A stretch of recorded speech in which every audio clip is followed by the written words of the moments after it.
ngene salah ngono salah rewel ora usah nembang wegah aku ora usah basa lho kowe basa ting penalit wong kowe iki asline ora iso basa iya ngestokake dawuh wis yo Truk aku tak mangkat Truk aduh cilaka iki lah wagu kaya ngene ora apa-apa sing penting aku tetep arep goro-goro rewel ngene salah ngono salah rewel ora usah nembang wegah aku ngomong terus terang terus pelep malah tampa utawa bolam barang ora mripatku iki piye Werkudara kok akeh teng lebih ora karo-karuan wah ngaso nggoda semaput Werkudara lah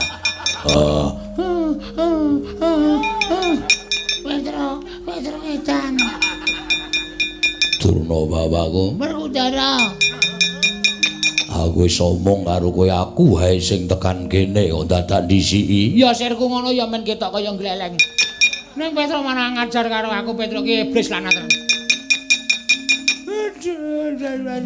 sing dijotos nggon pilingan terus dipancer nggon pilingan aduh mripatku iki piye Werkudara kok akeh teng lebih ora karo-karuan wah ngaso nggoda semaput Werkudara lah gandane semaput aku dibatang-batang sih wis aku dreke kene Werkudara kemuli yo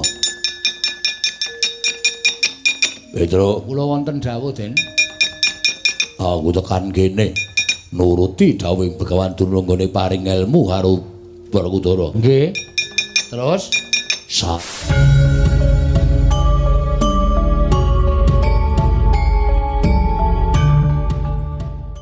arate aku kudu mentala mateni kowe ning patimu kudu mapan ana negara Ngastina nderek kula mboten ajeng silak nek sampeyan mateni Petruk sampeyan wuwuh ngelmune Petruk dijoli ngelmu kanggo kabetanipun Gesang Ndara Werkudara kula manut niku tresna kula lahir batin najan Petruk tekaning pati nek Ndara kula Werkudara niku entuk ngelmu sing migunani gesangipun Ndara Werkudara kula ikhlaske mboten ajeng kula tutup-tutupi kula mboten ajeng silak pun monggo mati cara napa mawon kanggo kamulyaning Ndara kula Pandhawa utaminipun Ndara Werkudara kula manut bagus wah Pedro edan Durna bapakku Werkudara aku wis omong karo kowe aku wae sing tekan kene kok dadak disiki ya sirku ngono ya men ketok kaya gleleng ning Pedro mana ngajar karo aku Pedro ki iblis lanat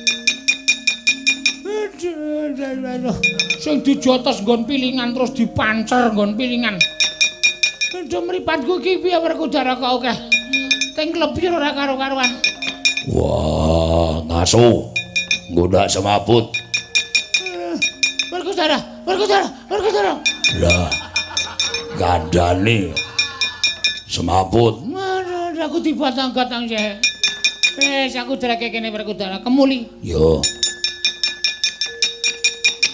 Pedro kula wonten dawuh Den aku tekan kene nuruti dawuh Begawan Durna nggone paring ilmu karo Werkudara nggih terus syarate aku kudu mentala mateni kowe ning patimu kudu mapan ana negara Ngastina nderek kula mboten ajeng silak Petruk niku namung ngabdi kok Den nek sampeyan mateni Petruk sampeyan wuwuh ngelmune Petruk dijoli ngelmu kanggo kabetanipun Gesang Ndara Werkudara kula manut niku tresna kula lahir batin najan Petruk tekaning pati nek Ndara kula Werkudara niku entuk ngelmu sing migunani gesangipun Ndara Werkudara kula ikhlaske mboten ajeng kula tutup-tutupi kula mboten ajeng silak pun monggo mati cara napa mawon kanggo kamulyaning Ndara kula Pandhawa utaminipun Ndara Werkudara kula manut bagus jare garwa menika rong pribadi ingkang wis dadi sak badan loro-lorone duwe gegayuhaning urip ingkang bareng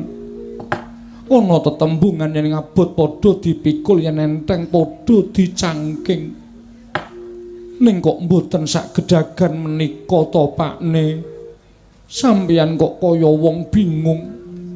Pendak-pendak ming kepengin sak pejagong rembug kelawan bali wisma wae mesti disingkur.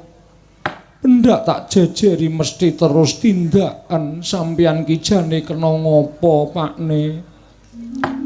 Nuwun sewu Bapa. Menawi ingkang putra pun lengkung menika nandhang kalepatan. Menika lepat kula mapan wonten ing pundi?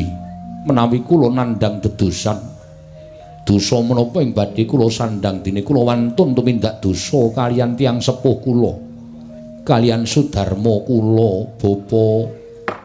Pakne, mbok ampun ngoten to. Kula aturi paring pangandikan, aja terus meneng wae ngonten niku. Kula niku ya wis kurang apa leladi karo sampeyan-peyan jarene nek esuk senengane teh kenthel gulane batu ya wis tak gaweke. Monggo wis dibesutke klobot. Le ajar besut wis suwe bareng wis iso besut kok tanpa disenggol. Jarene senengane jangan lombok. Ya wis tak olahke nganggo krupuk urang. Ya wis tak tukokke. Lawuhe tempe garit ya wis tak sediani. Kok mesu kendel wae. Wong aku ya wis goleki nendi-endi kula niku ya wis ngupaya isane entuk ndok asin.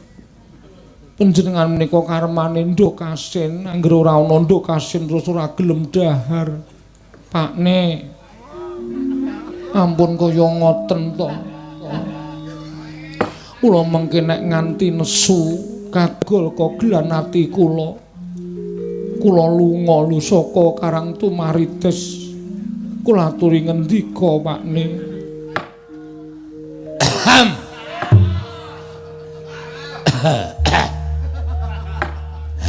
Aduh kaget aku. Nganti ora krasa anak bojo wis ngadhep. Bekti kula nggih Pakne. Heeh. Prantawati. Bekti kula Bapa. Heeh tak tampa ya Nggung. Inggih. Bapa kok sajaipun duka menika menapa ingkang putra lepat. Ora. Kowe iki anak-anakku sing siji, anakku sing tak tresnani, anakku sing banget nabet ana ing atiku. Mula kaya ngapa nggone bapak tresna karo kowe merga kowe kuwi arep bocah nom, ning ora melu-melu karo nom-noman kanca-kancamu kae. Kowe ngabekti karo wong tuwa, kowe iso nyuli gaweane wong tuwa, kowe cah nom ora isin campur lendhut ning sawah, ora isin kowe nuntun kebo supaya iso ngluku ana ing sawah lan Tegal. Ya kaya ngono kuwi nggih. Merga bapakmu ki wong tani. Nek anake sregep ning sawah, anake sregep ning Tegal kuwi ora usah dadak kowe ngetokake bebasan paribasan saben dina munjung ingkung gajah karo wong tuwa, ning saka tindak tanduk tingkah lakumu kuwi wis njunjung derajating wong tuwa. Inggih. Bapa ngestaken dawuh. Ya sesuk nek duwe dhuwit tak tukoke montor wis bola-bali kowe nembung to. Ning bapak ki panene ora tau apik. Inggih. Benjang ki mawon boten sah dipun penggalih. Menawi Rama utawi bapa kagungan kula dipun tumbasaken nek mboten nggih mboten napa-napa. Bapak, ngono kuwi lho sing tak arepake. Ning sok nek wis tak tukoke montor kenal pote rasa to bolong ya. Inggih. Ora usah jungklik-jungklik kaya kanca-kancamu kae. Kae urung ngrasake ngangsur kok. Inggih.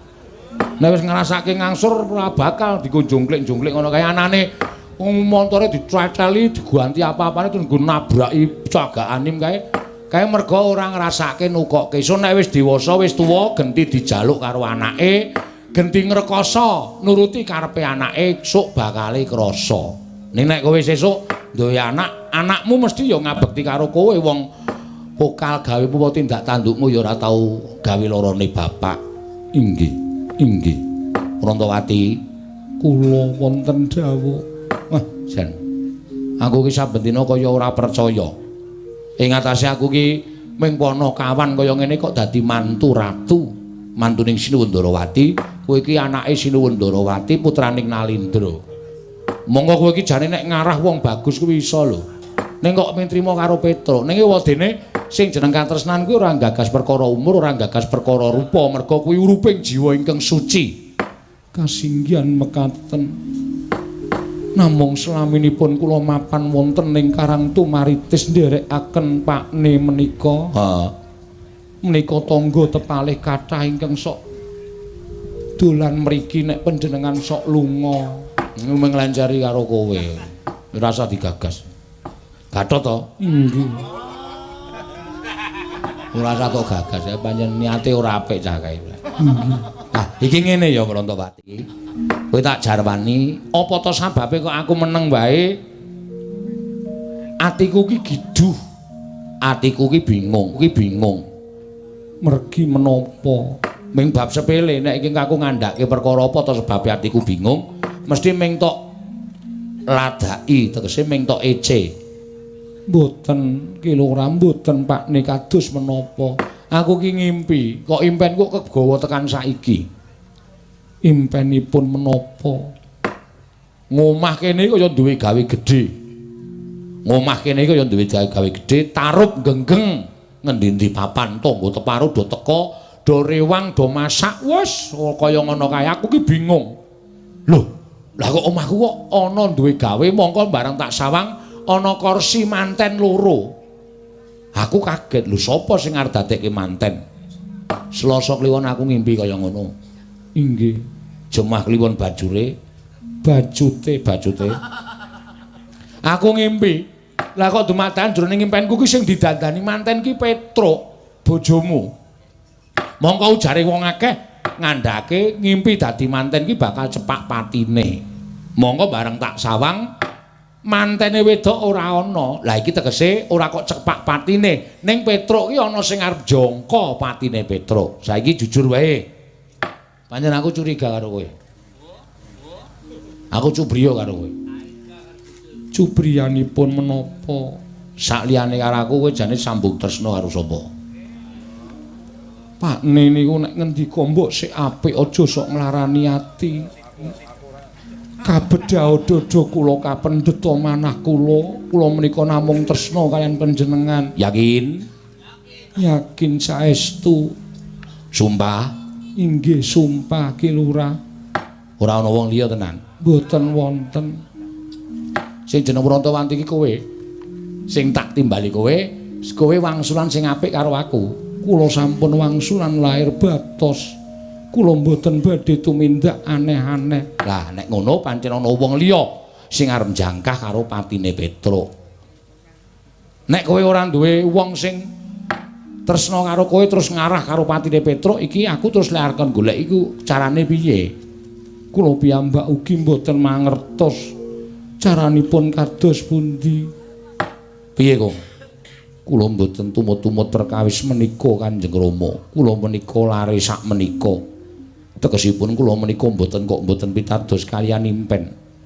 Namung kemawon kesangeten Kanjeng Rama menawi gagas perkawis pasumpenan. Ora perkara kebangetan gagas perkara impen. Ning aku ki ngrasake impen kadangkala ana kasunyatane merga impen kuwi ana sing dibetung.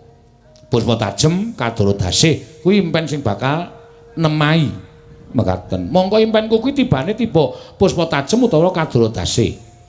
Lah iki terus carane lek ku arep goleki sapa sing arep mentala mateni karo Petruk ki carane piye? Kula nderekke mawon. Kersanipun kados pundi? Brantawati piye? Menawi panjenengan gega dhateng atur kula. Heeh, karemu. Menawi panjenengan kepareng gega dhateng atur kula sakmenika dipun pancing kemawon. Awalesane tegesipun mboten kok mancing wonten ing toya menika mboten supados dianggeng badhe mejahi panjenengan menika rawuh wonten ing wisma menika Ki Lurah Petruk kula aturi etok-etok seda. Maksude panjenengan etok-etok seda dadakan lajeng mangke kula krukupi jarik terus kula tak bengok-bengok nangis mangke nek tangga teparo do teka ketok lho sing seneng kali sampeyan mati kali sing mboten seneng menika ketok sing ora seneng ya tegese lair batin tresna kaliyan sampeyan ning nek sing seneng sampeyan tekaning pati ya niku wong sing arep tumindak ora apik karo sampeyan.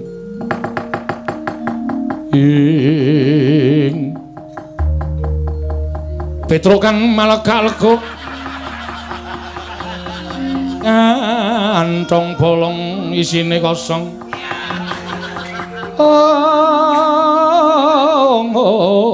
Yambe yambu nawasunggu.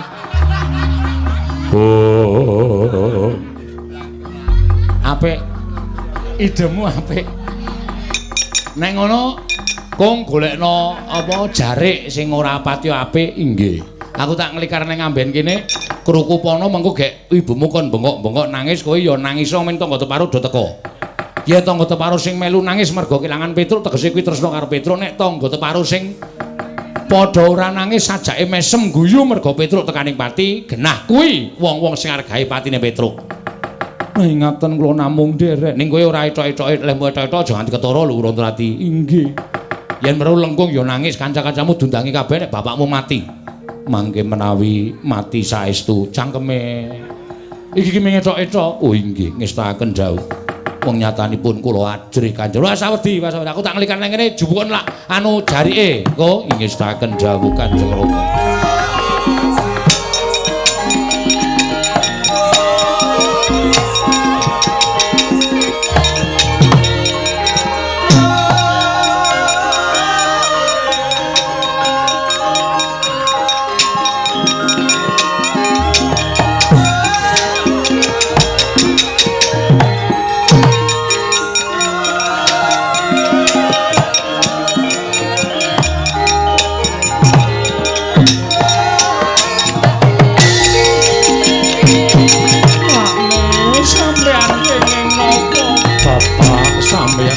Nopo bapak Lengkong bapakmu kena ngopo tenguk-tenguk kok terus gletak bareng tak mek-mek yamake kok anyep kabeh bapakmu mati Lengkong. Aduh biyo ibu bapak kenging menapa mboten ngertosaken paranipun nedengipun lenggan terus kados mekaten kawontenanipun tobat Pakne kula mboten saged dipun tilar piyambak lho Pakne.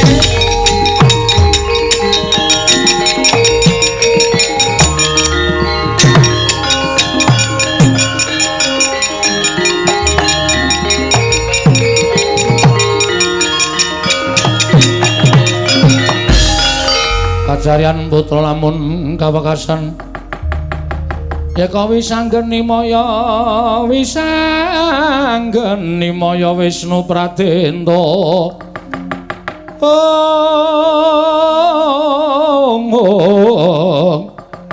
wisanggeni maya Wisnu Pradenta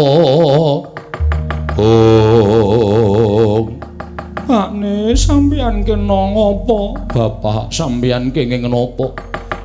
Kula tasih betahaken Bapak supados angampi gesangipun Lengkung Bapak sampun sedo. Pakne mbok aja kaya ngono to aku ra iso urip ijen Pakne. Lengkung kesumo. Nyuwun pangapunten kados Raden Wisanggeni. Iya. Warantawati. Tobat. Raden kawontenanipun semah kula kados mekaten.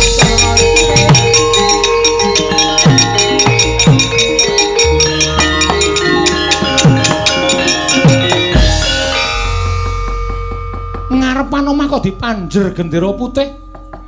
Iki sapa sing ora ana?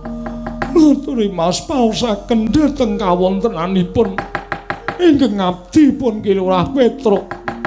Nalika semanten nembe jejagongan kalian kula mboten ngertosaken paranipun lajeng keselak watuk-watuk tumuli dawah saking pelenggan tumunten sakmangke sampun mboten saged glawat badanipun kula dumuk anyep sedayanipun Raden. Lho Petruk mati. Inggih wela dalah kaya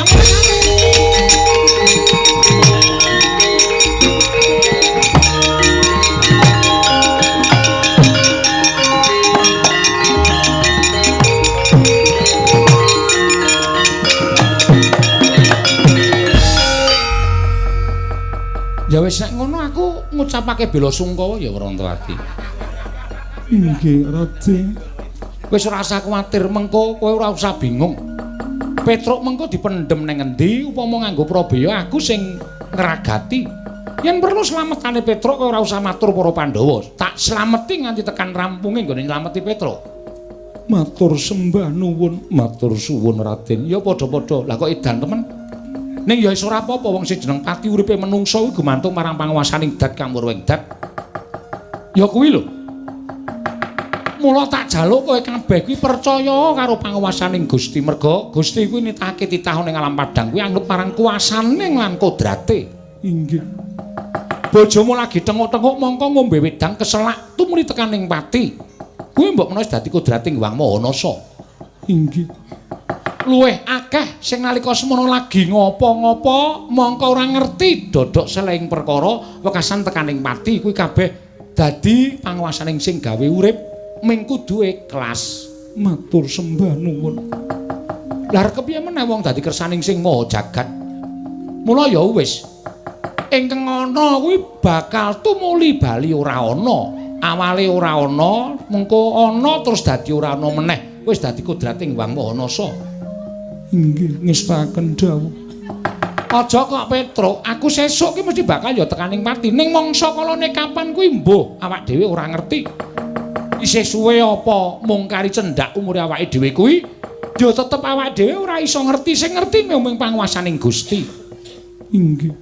Wis lengkung rasa nangis. Nggih. Sareng kula ngertos pangendika panjenengan.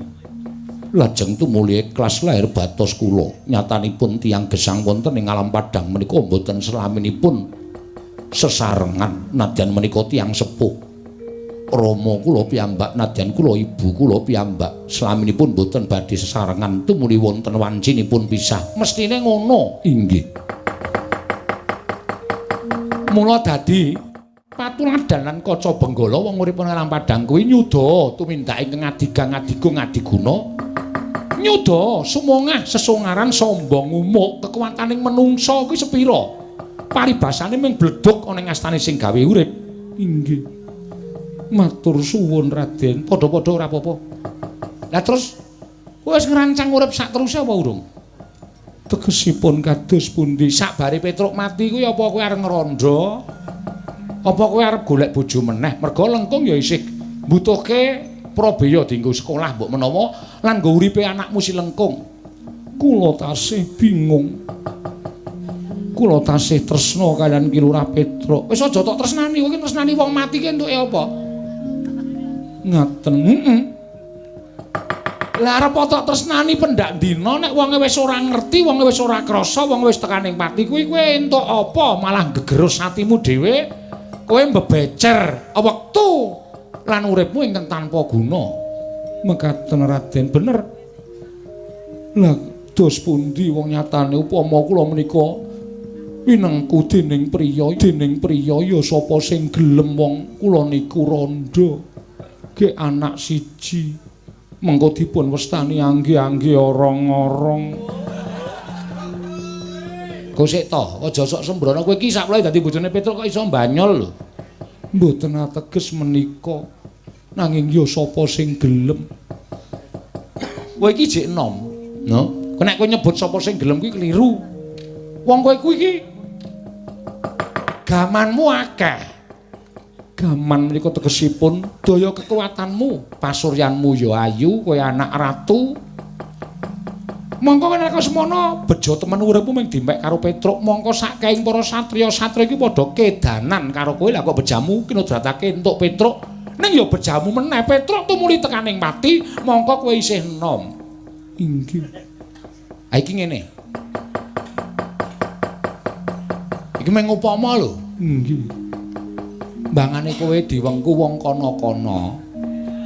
Inggih. Tur aku ki rak ya isih muda. Tegesipun kados pundi? Panjenengan paring pangandikan menika tegesipun kados pundi? Ngene lho, aku ki sena mongko ya urung mengku garwa. Mongko wong golek bojo kuwi angel. Wong golek bojo kuwi angel. Kosik to, tak omong dhisik.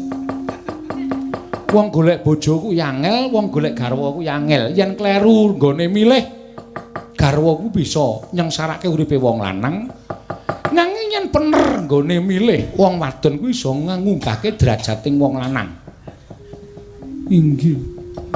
Lah saiki aku tak takon karo kowe, upama kowe kuwi karo aku ngono cocok ora?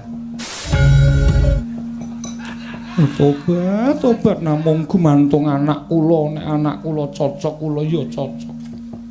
Lengkung piye? Kula ndereke mawon. Nang ngaten Raden badhe mengku garwa Kanjeng Ibu. Nek kowe entuk ora apa-apa, nek kowe ora entuk ya ora. Nawi kula menika nggih boleh-boleh saja.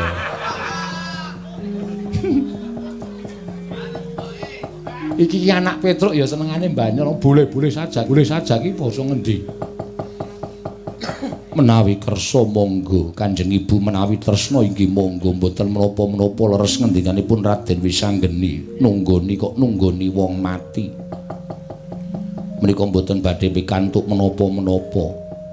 Menawi Raden saestu lair batin kula pasrahke mawon tinimbangane urip kula namung kleyang kabur kanginan sarah mungguing lautan. Wastra lungset ing sampiran langkung-langkung dadi rondo menika wis dijinjit-jinjit le mlaku isih dirasani tangga teparo. Bener, lha inggih.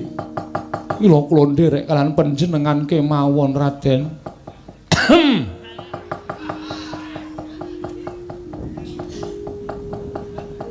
Ngopo Lengkung? Wonten mayit kok dehem. Sing jenenge wong mati kuwi nyawane urung iso ado-ado saka ragane. Ngono? Wong tuamu mati kuwi nyawane isih ning kiwa tengening ragane kono merga dheweke urung dong yen to tekaning pati. Ngaten. Iya, dadi isih iso dehem, isih iso ngopo-ngopo. Mburi kae, ambruk kan dibenakke ora ming tengok-tengok wae. Nek tenan tak wengku garwa, wis rasa tok gagas. Saiki ngene, Lengkung ngetutke ibune ning Drepsila Geni, aku tak ngrukti kunarpaning Petruk kantong bolong.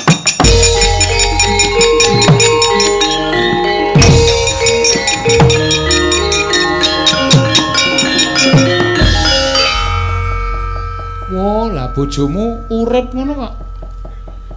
Urip-urip ora. Pira-pira bendara ki nulungi malah arep ngepek mbokne. Kene iki le mati ki ming biasa. Le mati ki ming ecok-ecok lha kok njur arep dipek. Prantawati. Kula wonten dawuh, lah gene tangi. Lengkung ya ngono ora nggondheli mbokne malah nyurung karepe mbokne. Inggih, lah kula menika ya Rama menika ya wing pimpen kok digagas banget. Mula gandeng ana Ndara Wisanggeni iki impen iki arep tak aturke Ndara Wisanggeni. Merga piyai kuwi piyai pinter. Ngaten, Bapa, kono mundur ngestaken dawuh. Kono Prantawati kono nyetrika apa-apa kono. kula tak teng mriki. Sing kene masuk. Ngestaken dawuh. Dadak oleh barang apa?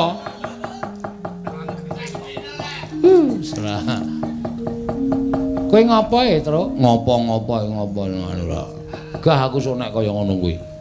Lah aku ki ngerti nek kowe iki ora mati kok. Aku ngerti nek kowe tok-tok mula aku terus duwe ego vertikal ngene iki men kowe kuwi tangi. Wah, pancen sampeyan iku wong pinter. Ora kowe ngopo? Enten tiyang sing ajeng jarah kula. Lho, jarah piye? Tegese jarah pati kula. Kula ajeng dipateni. Kok kowe iso mong kaya mengkono buktine apa? Kula ngimpi. Ngimpi apa? Dadi manten. Monggo mantene wedok ora ana.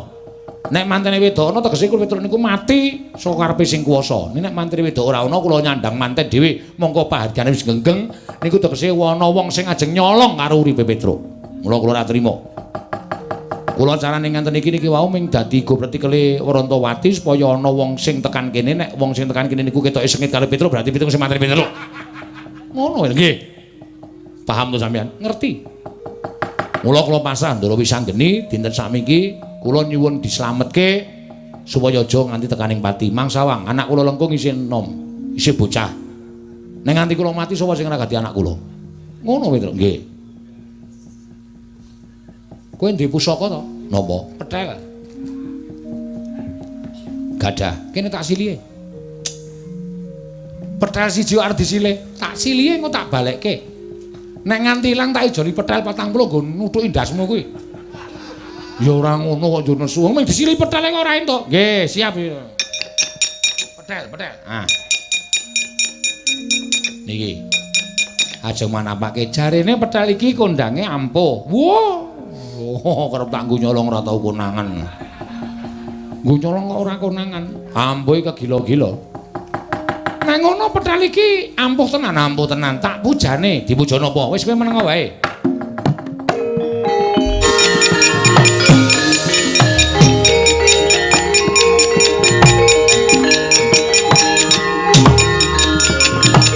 Weh.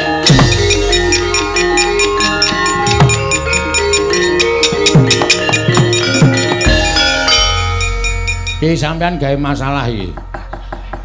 Nek nganti bojoku weruh, engko bingung, kleru, wah sampean sing kula tempuhke, kok sik to. Arepa bentuke padha nek sandangane beda to. Lah nggih, niku nganggo iket nganggo surjan kok. Ning rupane plek jan ora geseh. Nek ora cara ngene iki kowe mesti bakal mati. Mergo kowe ana sing bakal jangka patimu. Jane sinten to? Kurawa. Lho. Kurawa? Iya. Nek ming Kurawa iki kula wani. Kurawa dipandhegani karo Bapa Jodipati. Bapa Jodipati Raden Werkudara. Iya, Petruk. Wah, lah setan ora. Lah kok iso Ndara Werkudara niku ajeng mateni kula diblithuk karo Begawan Durna. Mula aku nyipta wujude Petruk iki. Nggih. Terus karepmu piye? Kowe lunga. Lunga sing adoh. Oh, nggih. Lunga sing adoh. Aja nganti ngetok. Nek ngetok mati kowe. Oh, nggih. Lah terus iki ben dipateni Kurawa. Oh, nggih. Iki nek dipateni Kurawa ora apa-apa iki mung saka petel. Lah nggih. Oh, wah jan pinter sampean. Dadi kula lunga sing adoh. Iya. Niki benteng riki men dipateni Kurawa, men digawa Ndara Werkudara. Iya, Petruk. Oh, nggih. Niki nek nyuwara ya padha kula. Padha plek ora bakal ana bedane. Truk. Apa? Lah. Oh ya iso padha lho, ndrone wonten tipe, tip dengkulmu mlocot kuwi. Ora ana kuwi ya kuwi gaweanku kok. Wah, ya anu cirine siji, dheke ra ndi jenggot. Ya mongko tak thukulke sedhela wae gampang. Ora sampeyan ana bedane.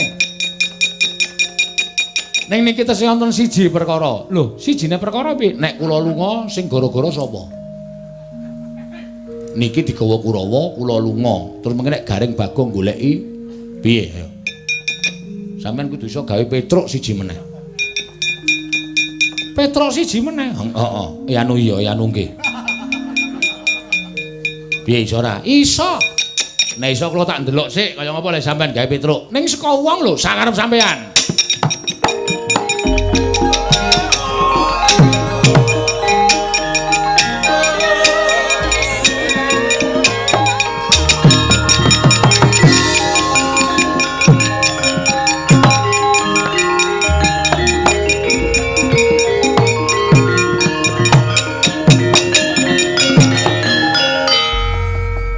Kaget tak undang, Kang. Heeh. Lagi ngaso ning Randu Gumbala kaya ana Aji Pameling sing ngundang karo aku. Aku sing ngundang. Adikku lanang cah bagus. Iya. Ngopo? Kang, ngopo? Kowe tresna karo Petruk ora? Petruk ki abdiku. Aku wis bola-bali ngewangi karo Petruk, nek Petruk keson Jombaya aku mesti totoh pati ngewangi karo Petruk. Ning iki kowe arep kelangan karo Petruk, mergane Petruk arep dipateni karo Kurawa. Sing dipandhegani karo satriya jenenge Werkudara. Cangkeme. Iki bapakku kok. Lah iya aku mung ngomongke kok. Iki nek ngenyek iki ketoke nyrempet ning diel. Ora usah nganggo satriya Jodipati, bapakku ngono wae. Bapakmu diblithuk mbahmu. Sapa? Begawan Durna. Mula terus mentolo arep mateni karo Petruk. Lah iki Petruk tak slametke, Petruk sing tenan iki. Heeh. Tak kon minggat sing adoh. Lah terus sing digawa bapak Jodipati, mburimu kuwi. Wah, gaweanmu apa? Iya. Saka apa iki? Saka petel. Lho kok pinter kowe. Mbok tulung dingklekku omah kae digawe wong. Gawe macan opo piye mung nletak kowe iki? Ora atos-atos ni ora. Lah terus apa wigatine kok kowe nekake aku? Iki mau Petruk omong karo aku. Heeh.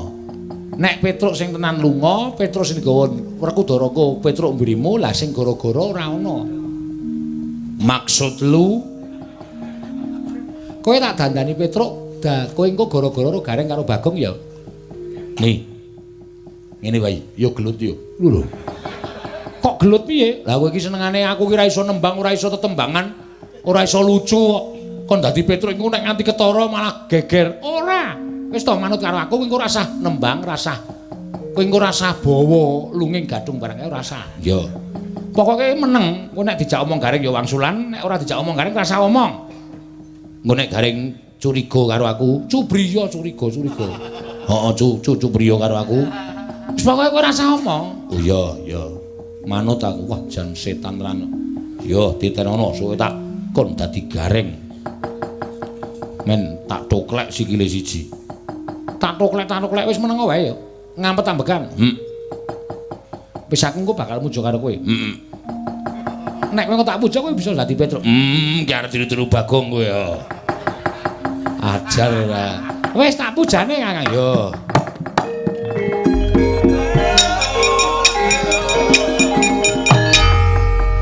Wah, padha nek iki.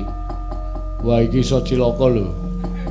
Aku dadi sampean kok pinter gawe sapa-sapa iki kok wah nyemelangi napa ngono. Buka teng pasar, buka sulapan kali kula. Dite malah akeh. Oh iya werna-werna to Petruk, ora sandadak sing werna-werna, butuhe kowe kelakon penjangkamu. Nggih. Kakang Antasena, nggih. Kowe wis dadi Petruk.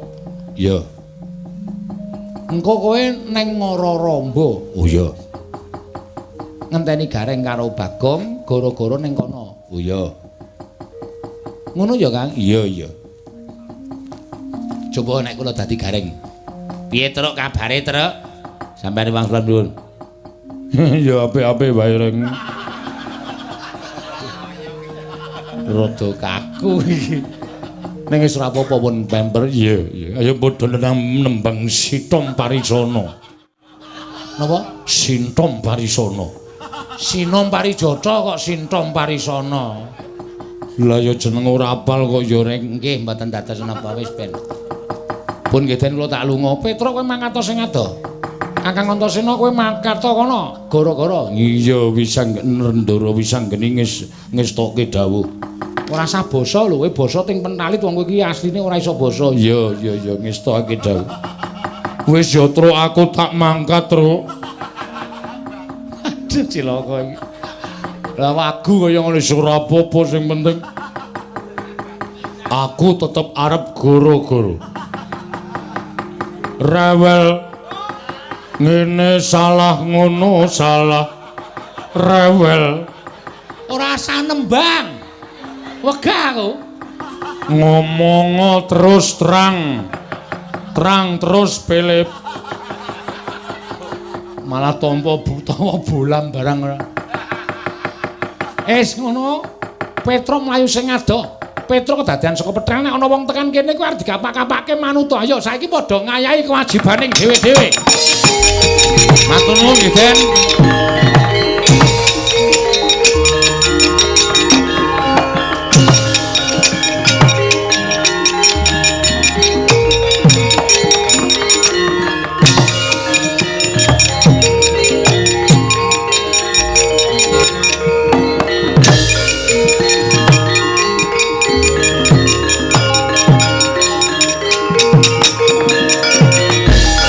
Purnena panalingani loro majaring ratri linenggak jangkanira kabisanananing prang brata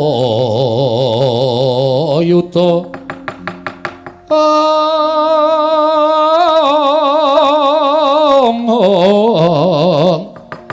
aning prang brata yuda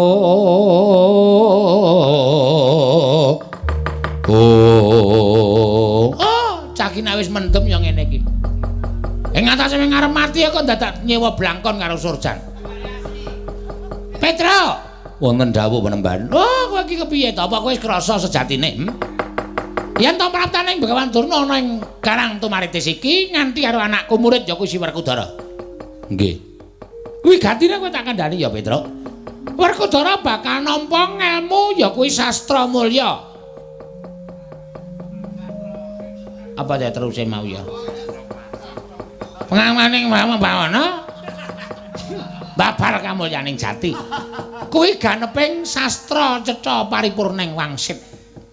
Perkudara mbutuhake sastra cetha kuwi mau. Nggih. Lah, syaraté dewa ingkang paring dawuh karo aku. Syaraté dewa ingkang paring dawuh karo aku dina samengko iki. Tumbale ora nek kejaba mung Petruk kantong bolong. Mula kowe tata-tata nganggo surjan nganggo iket kuwi jane mung arep mudar.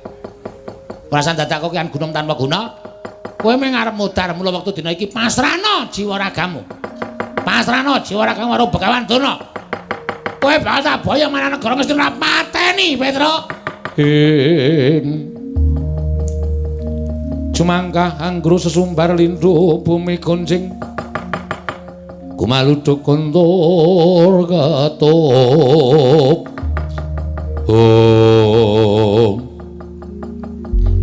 Nek sing tekan iki Ndara Werkudara kula manut pasrah bongkokan. Nek sing gandeng tekan iki niku sampeyan. Ambrapa sampeyan niku aling-aling Ndara Werkudara, kula ora sudi nek Petruk dibondo karo Begawan Durna. Kula wegah nek Petruk kudu ngarung-ngulungake tangan kula loro dirangket karo Begawan Durna. Lho, nek ngono kowe wani karo Begawan Durna, apa kowe ora miris? Nggonku tekan ana ing Karang Tumaritis iki mboyong Karang Werkudara. Kula mboten ajeng wedi. Nek Ndara Werkudara dereng ketok kula mboten ajeng teluk karo sampeyan. Oh, Petruk kantong bolong kowe ora usah ngayal. Kowe ora usah ngayal karo Begawan Durna. Manut to, yen kowe ngayal, aja kelakon dosa. Apa kelakon dikeroyok dening para santa kula.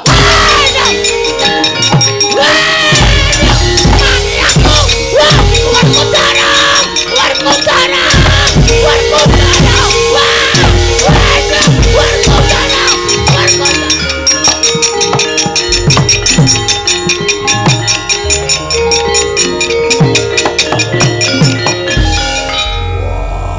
Petruk edan ngajar Durna. Ben sadurunge mati ya golek pemarem Jyotasi karo Pendhita Durna sing. Wah. Petruk edan. Durna bapakku. Werkudara. Aku wis omong karo kowe aku hae sing tekan kene kok dadak ndisiki. Ya sirku ngono ya men ketok kaya gleleng. Nek Petruk mana ngajar karo aku Petruk ki iblis lanat. Sing dijotos nggon pilingan terus dipancer nggon pilingan. Ndem mripatku ki piye Werkudara kok akeh. Teng lebih ora karo-karuan. Wah, ngaso. Nggodak semaput. Werkudara, Werkudara, Werkudara. Lah. Gandane semaput. Mana aku dibatang-batang sih. Wes aku dreke kene Werkudara kemuli. Yo. Petruk, Kula wonten dawuh, Den. aku tekan kene nuruti dawuh Begawan Durna nggone paring ilmu karo Werkudara. Nggih. Terus Syarate aku kudu mentala mateni kowe. Ning patimu kudu mapan ana negara Ngastina. nderek kula mboten ajeng silak. Petruk niku namung ngabdi kok, Den. Nek sampeyan mateni Petruk sampeyan wuwuh ngelmune, Petruk dijoli ngelmu kanggo kabetanipun gesang Ndara Werkudara, kula manut. Niku tresna kula lahir batin. Nadyan Petruk tekaning pati, nek Ndara kula Werkudara niku entuk ngelmu sing migunani gesangipun Ndara Werkudara, kula ikhlaske, mboten ajeng kula tutup-tutupi. Kula mboten ajeng silak. Pun mawon, mati cara napa mawon kanggo kamulyaning Ndara kula Pandhawa utaminipun Ndara Werkudara, kula manut. Bagus.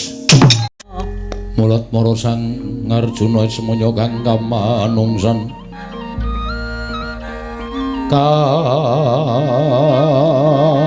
kasrepan tingkahing mungsuh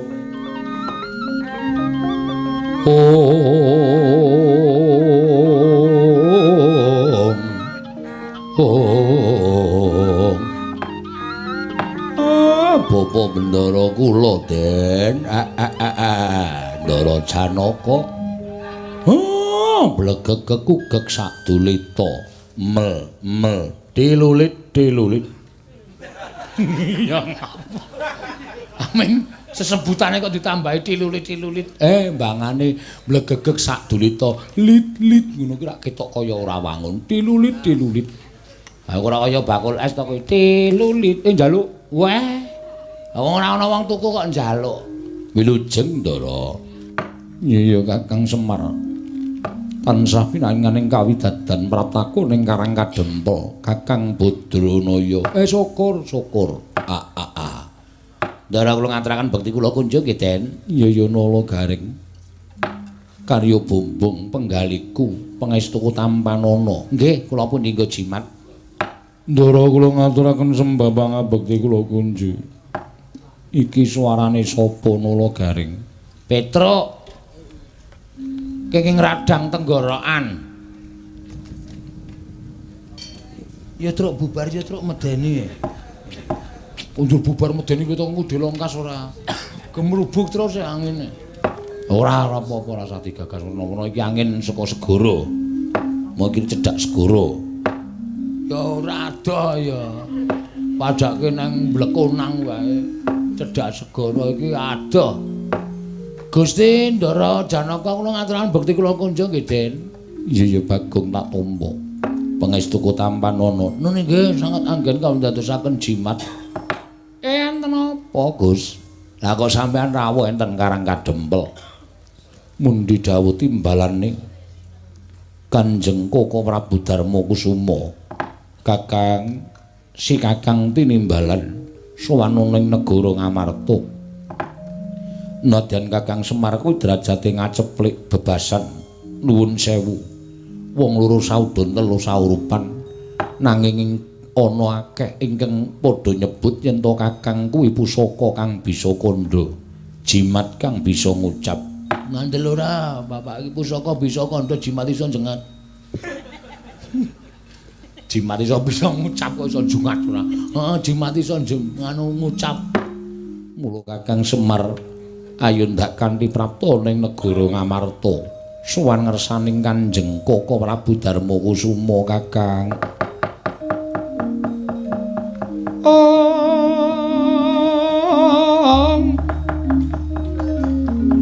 Permarare mangos ambrang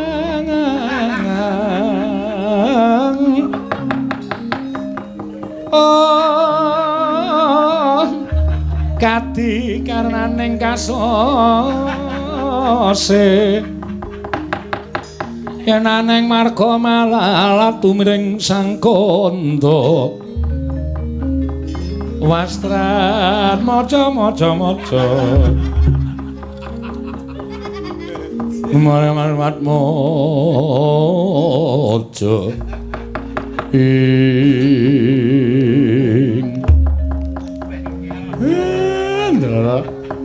Nek ngoten awi kula dherekaken sowan teng negara Ngamarta anak mojo neng keri Kakang Semar nggih Ndara. Nanging yo mangungkung.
Jane yo mengarep nang tanggaku apa nang sapa nek nganti konangan sapa sing arep-arepake patine Petruk malah kecilaka bareng aku mlaku Suwening suwe nggonku mlaku, rekane arep nyileke awak saben esuk aku mlaku paling ora mlaku 6 kilo lah kok saiki seprene malah iso pirang-pirang kilo.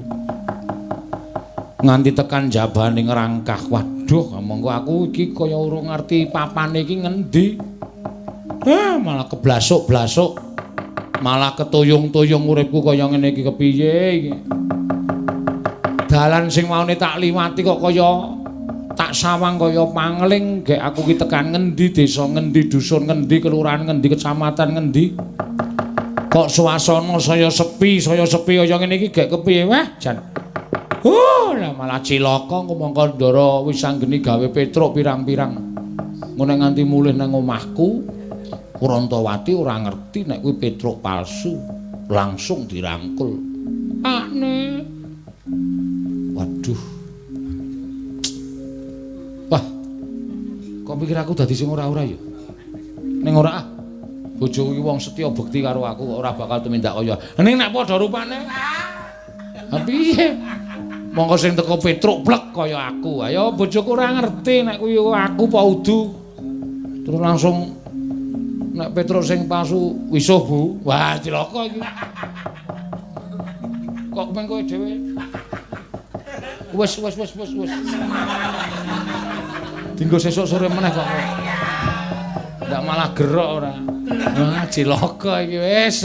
Wis pasrah karo pepestening kodrat wae.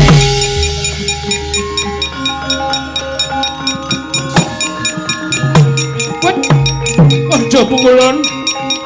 Waduh pukulan. Waduh pukulan.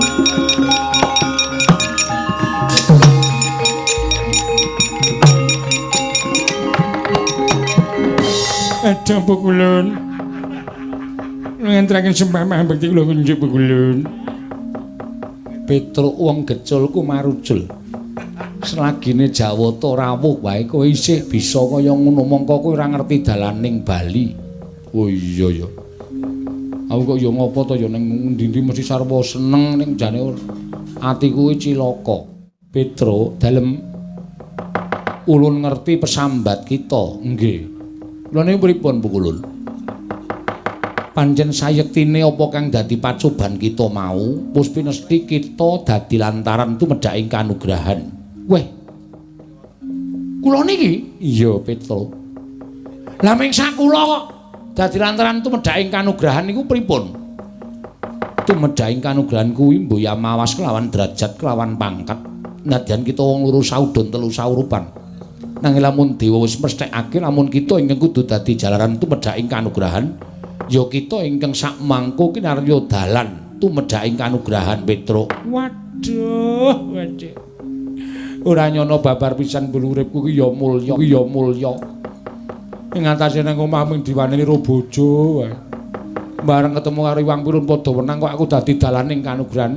Nggih mugi-mugi kelepetan dhateng dayanipun kanugrahan mengkono Petruk.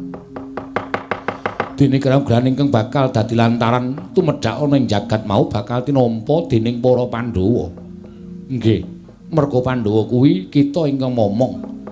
Klebu kadang kita nala gareng lan adi kita Bagong apa dene wong atuwa kita Semar. Nggih, Pukulun nggih.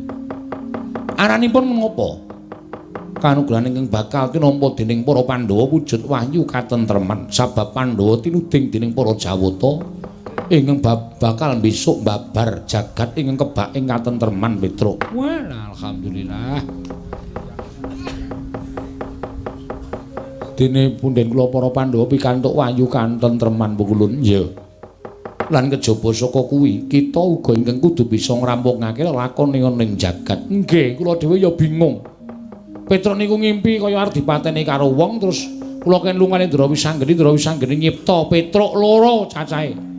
Niki nek mboten kula rampungke perkarane mengke mboten rampung-rampung malah Petruk sing palsu bali teng omah kula cilaka. Iya, pancen pinesti Petruk ingkang palsu patutan kelawan bojo kita. Hei! Ora sembrono. Ora Petruk pancen ulun ming bebeda lawan jeneng kita. Dewa ora sok bebeda. Dewa ki nek ngendika ki sak kendikane ana sing dicipta dadi kok senengane ngendika. Mbuya. Senengane ora. Lho, kita malah kok ora basa karo ulun. Oh iya lali. Nyuwun pangapunten Bu Ulun. Nggih kula nderek kita bakal ulun paringi wahyu mengko kita paringke utawa caoske lan pemundhen kita Pandhawa. Oh nggih. Ning kita uga bakal ulun dandani. Wujud napa Bu Ulun? Wujuding manut lan panjenengan ulun. Oh nggih, ngestaken dawuh. Sawise kaya mengkono rampungna pakaryan kita. Kang dumlaroning jagat iki Petro. Oh nggih, ngestaken dawuh. Kita njujuka marang negara Ngastina. Apa ingkang dadi sedya kita ya kuwi nyelametake Petruk ingkang bakal dadi banten ing negara Ngastina. Aja nganti padha ngira yen to Petruk ingkang saktenane palsu mau. Padha ngira yen to Petruk sejati utawa Petruk ingkang saktenane kang dadi banten ing negara Ngastina. Slametna asmaning pepundhenmu Si Werkudara. Oh nggih, ngestaken dawuh Bu Kulun. Iya Petruk mara gage tampanana.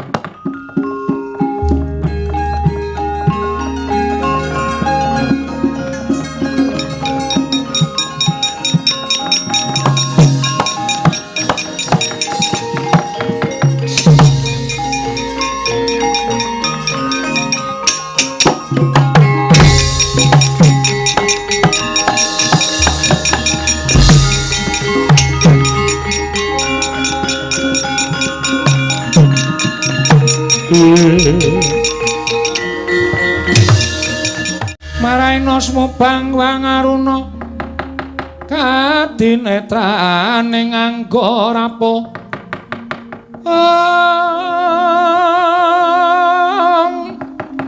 kanikara sageter kinidunganing kung lir wuwu sing pine panca pepetoking ayam wono Petro kita wis ulun sebda dadi wujuding satriya bagus lan gagah. Mara mangsa barenggon kita bakal gawe asma utawa jeneng ulun kundur ana ing kayuwangan aja lali. Sawise kabeh mengko katon padhang wahyu caosna marang pepundhen kita Pandhawa. Oh nggih, ngestaken dawuh ulun. Sembah kula ngendharaken Jengkar Paduka Hyang Adi Pukulun Sang Hyang Bathara Wenang.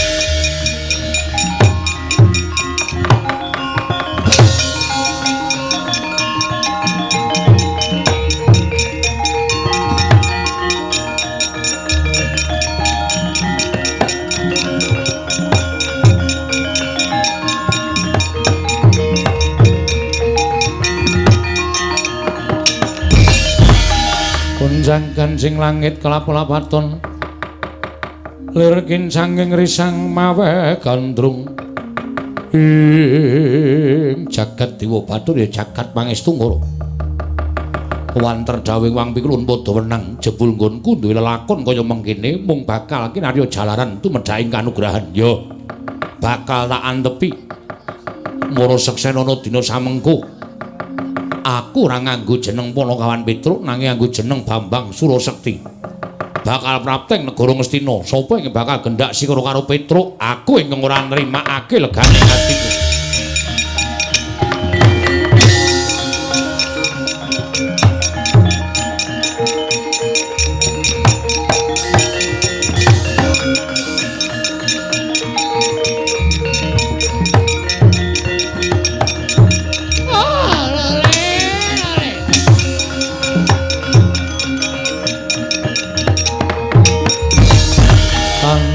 Bala Pandhawa mbyuk gumulung mangung siring sata Kurawa gambah unggih srokatite ing jagat Dewa Bathara Rudra Duryudana kakangku piye Pamanarya wonten dawuh Bawadana wonten dawuh Ger ming arep mudhar iku dados nganggo sandhangan sing genep nganggo iket, nganggo surjan.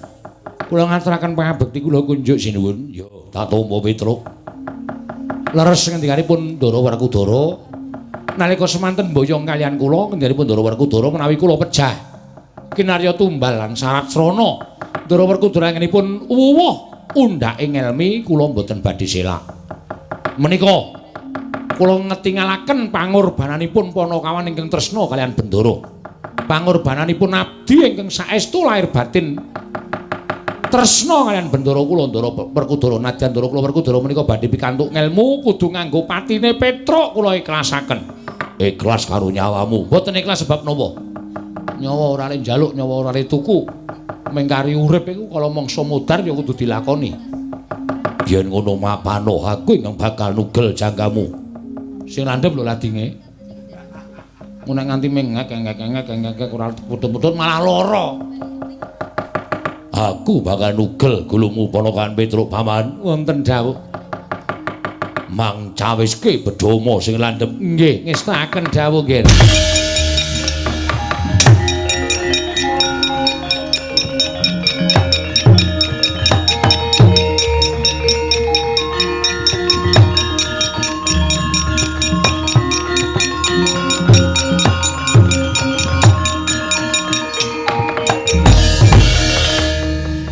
Dina samengko bakal kelakon penjanggaku. Nggonku mateni Petruk kandhung bolong-olo tanpa rupa kowe kekuwataning para Pandhawa. Oh, monggo nggih sampun ngantos kekathah anggen paduka paring pangandikan. Dipun simpen rumiyin raos panjenengan. Petruk dipun pejahi rumiyin. Werkudara, nggih. Pun Kakang melu seneng dene Siadi entuk ngelmu kang anyar saka Bawadurna. Sarana patine Petruk muga-muga tambah muwing ngelmuning Dimas Jodipati. Wah. Duryudana, aku ngaturake panuwun ingkang tanpa pepindhan. Yo, Yayi. Lira iki seksekke Petruk kudu tekaning pati. Gunjang ganjing langit kelap-kelap katon. Lir kincanging saking risang mawe gandrung. Ing sigra arsa anugel jangganing Lurah Petruk. Nenggih Bambang Surasekti ingkang sakawit sampun prapteng negaring Astina. Mundi dawuh timbalanipun Sang Hyang Bathara Wenang kedah ngayomi dhateng pun kantong bolong. Mila sigra minggah wonten ing Datulaya. Nata ngastina tanpa taliwara dipun tebak dadanipun temah dawah kalenggak mlajar pati senguni lumajar sedaya sami lumajar jrih pengawihipun Sang Bambang Surasekti.